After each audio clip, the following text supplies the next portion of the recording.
Christmas Eve, 1945. Everything was merry and bright in the town of Fayetteville, West Virginia. Twinkling lights illuminated the town. Families and children anticipating the coming days of cheerful Christmas get-togethers. But after a series of bizarre events, at 1 a.m. on Christmas Eve, the Sodder family were met with tragedy. Their home unexpectedly and mysteriously went up in flames. Some of the family escaped, but 5 of their children were never seen again.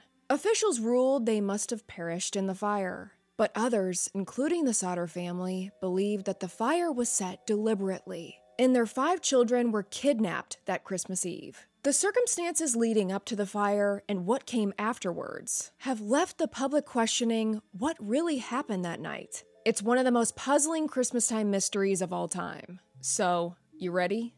Let's discuss some of the strange and downright bizarre occurrences that took place before the fire that led the family and many others to believe this was no accident. Firstly, we have to talk about the life insurance salesman. That fall, just a couple months before the fire, a life insurance salesman paid a visit to the Sodder family. During this meeting, George did not grant him a sale and said that when he denied him business, this life insurance salesman became enraged, screaming at George and said, quote, "Your house is going up in smoke and your children are going to be destroyed. You're going to be paid for the dirty remarks you've been making about Mussolini," end quote. Also, in the days leading up to the fire, 2 of the Sodder's children mentioned seeing a man outside watching their house, specifically watching the children come home from school along the highway. The children didn't recognize this man and found it strange he appeared to be watching the family in the days before the fire. The Sodders also consulted with a crematorium and asked them, should there have been bone fragments found in the ash? And they found that although the fire chief said there would be no bones, a crematorium employee said no, they should have found remains, going on to say that bones are left behind even after burning at 200 degrees Fahrenheit for 2 hours. And the Sodder house was only ablaze for 45 minutes. One pathologist even said that a wood fire of such short duration should have left full skeletons. So scientifically, this wasn't adding up. Another strange tip came from a driver of a bus that passed through Fayetteville the night of the fire. He said he saw people throwing balls of fire at the Sodder house.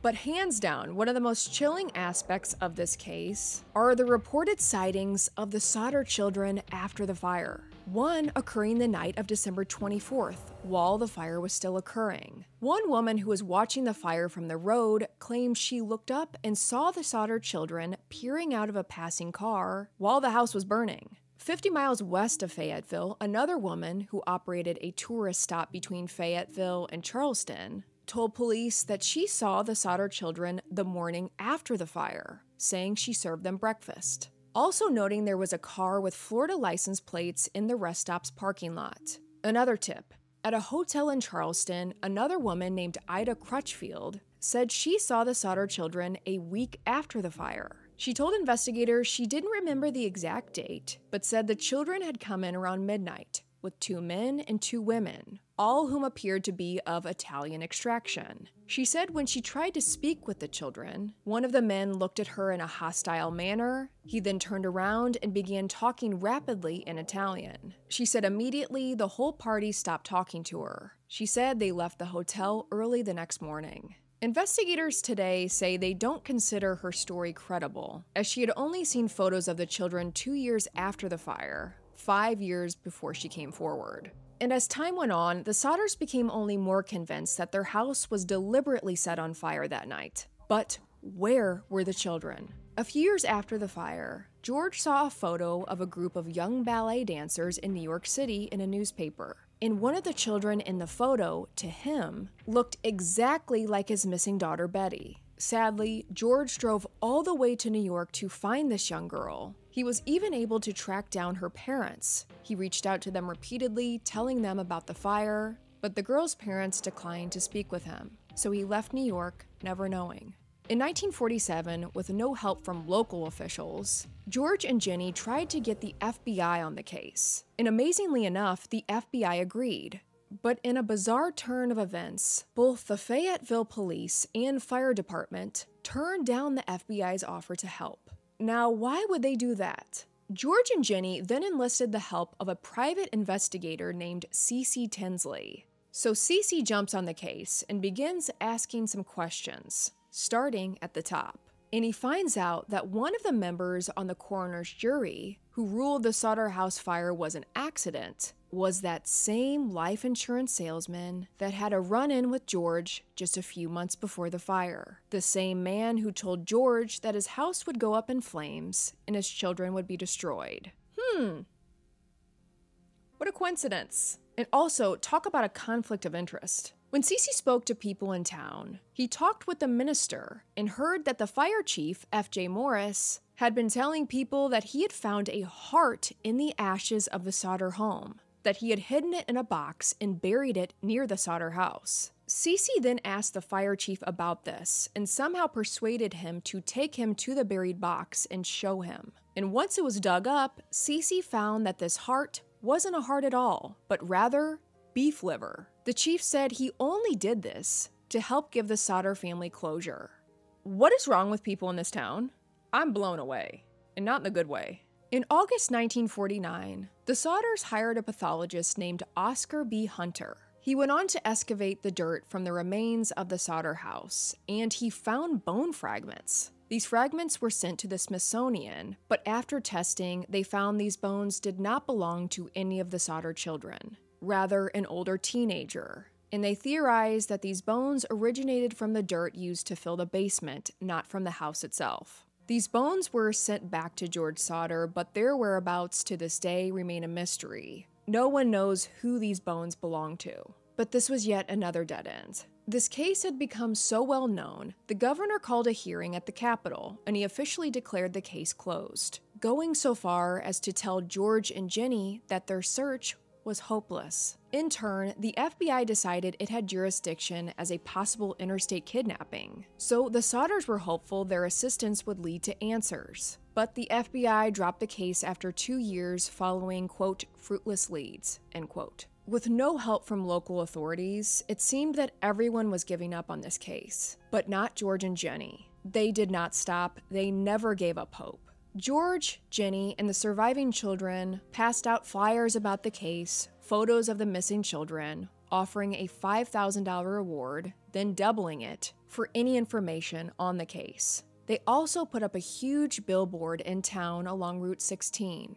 The billboard read, "On Christmas Eve 1945, our home was set afire and 5 of our children ages 5 through 14 were kidnapped. The officials blamed defective wiring, although lights were still burning after the fire started. No bones were found in the residue. What was the motive of the law officers involved? What did they have to gain by making us suffer all these years of injustice? Why did they lie and force us to accept those lies?" And this billboard, which accused officials of being in on it, remained up for 40 years and kept the story alive. In town, people theorized that the mafia was involved in the fire, and the Sodder children were now in Italy. And the tips kept coming. The Sodders received a letter from a woman in St. Louis, Missouri, which said that their eldest missing daughter, Martha, was in a convent somewhere in St. Louis. George would always follow up on these leads himself, traveling to areas where the tips had come from. But this was another dead end.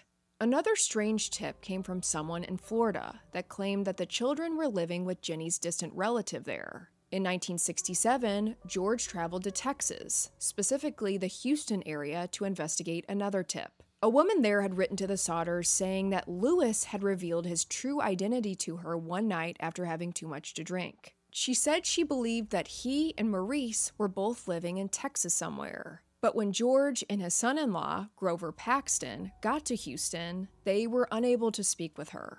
Like so many of these tips, once George got there and began looking into it, possible information about his missing children, I'm sure every time getting his hopes up, these people who reached out with tips would suddenly clam up and shut him out. This happened time and time again, which just had to be so devastating for him. But he never gave up. In 1968, 23 years after the fire, Jenny Sodder received a letter. They believed this to be the most credible evidence that at least Lewis was still alive. The letter was addressed to her, not the family, and in the letter there was a photograph of a man in his mid-20s. This man looked very familiar to the family, and they believed it could be their son Lewis, who was 9 years old when he vanished. This man had the same dark brown eyes, curly dark hair, same nose, and same eyebrows. And on the back of the note, there was a handwritten letter that read, "Lewis Sodder, I love brother Frankie, Lil Boys, A90132 or 35. In an interview, Sylvia Sodder reportedly said that Lewis gave his brother Maurice the nickname Frankie, and the Sodders believed that this was his way of letting his family know that he was still alive. They feared that if the kids were still out there, that maybe they were scared or threatened to not directly reach out to the family. Unfortunately, this letter had no return address though, and was postmarked somewhere in Central City, Kentucky. But the family really felt like this could be Lewis. This was a very strong lead. So they hired another private investigator to look into where this letter came from in Kentucky and try and locate this young man. They had a state, they had a city, and they had a photo, and they were going to run with it. So a PI the family hired began work on the job, but in the midst, he disappeared. He was never seen or heard from again. It really does feel like anytime the family was actually getting anywhere with this case, there was some mysterious interference. I mean, for a PI to go missing? What? And George Sodder passed away the next year in 1969 at 74 years of age. Jenny, for the rest of her life, wore black in mourning and tended to the garden at the site of their former house. Jenny passed away 20 years later in 1989, and after that, the family finally took down that weathered billboard. Sylvia Sodder was the last known remaining Sodder child. Just like her parents, she believed that her siblings did not die in the fire that night. She passed away in 2021. Sylvia's daughter, a woman named Jenny Henthorne, has told the media that, "My mom promised my grandmother that she would never let the story die. That's what my brother and I are doing now."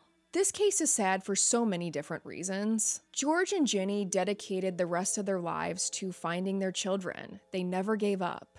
George tracking down every single tip he ever received. That's love. It's so sad and frustrating that the Sodder family was given no help by local authorities. Not only did they not help them the night of the fire, showing up 7 hours late, they had to live the rest of their lives not knowing what happened to their 5 children, if they were still out there somewhere. But I have to know, what are your thoughts on this case? Let me know in the comments. I always love hearing your take on these cases. As always, I appreciate you so much. Thank you for tuning in for today's episode. Subscribe to this channel, leave a like, and if you enjoy this podcast, leave a rating and a review on Apple Podcasts. Next episode, I have so much more mystery coming your way. Until then, I'm Avery Ross, and this is Avery After Dark.